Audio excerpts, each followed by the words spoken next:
दरबार शरीफ पर जनाब अब्दुल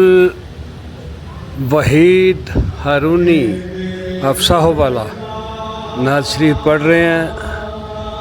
अंदर बारादरी में ख़त्म शरीफ हो रहा है, वहाँ पे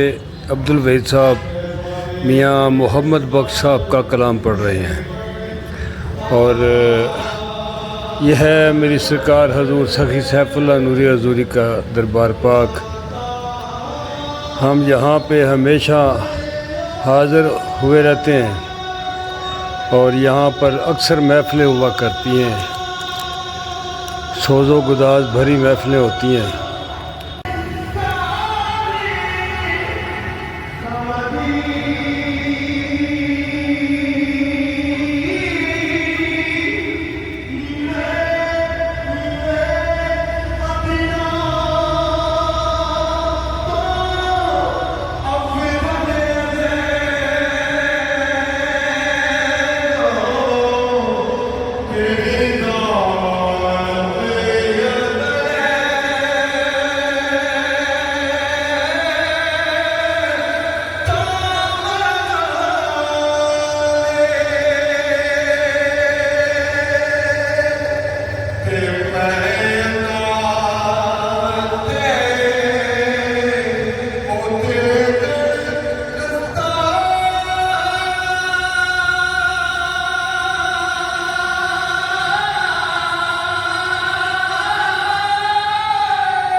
ਤੇ ਤੂੰ ਜੇ ਵੇਲੇ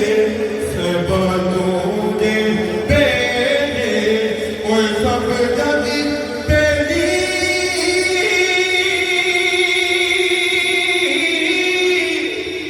ਤੇ ਅਨਬੇਲੀ ਵੀ ਤੇਰੇ ਸਜਣਾ ਪਾਕੇ ਮੁਹੰਮਦ ਬਖਸ਼ਾ ਅੱਜ ਸੂਝੀ ਪਈ ਜੇ ਹਵੇਲੇ ਤੇ ਪਏ ਪਾਇਆ ਦੇ ਤੇ ਪਏ ਪਾਇਆ ਦੇ ਉਹ ਦਰਦ ਵਡਾ ਦੇ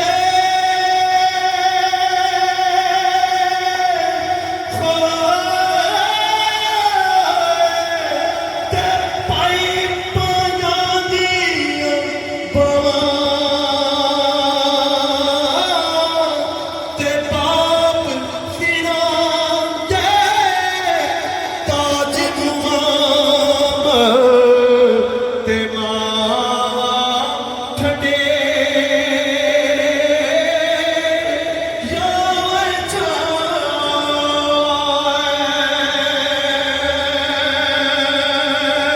ਤੇ ਲੈ ਓ ਯਾਰ ਹਵਾਲੇ ਨਬੀ ਦੇ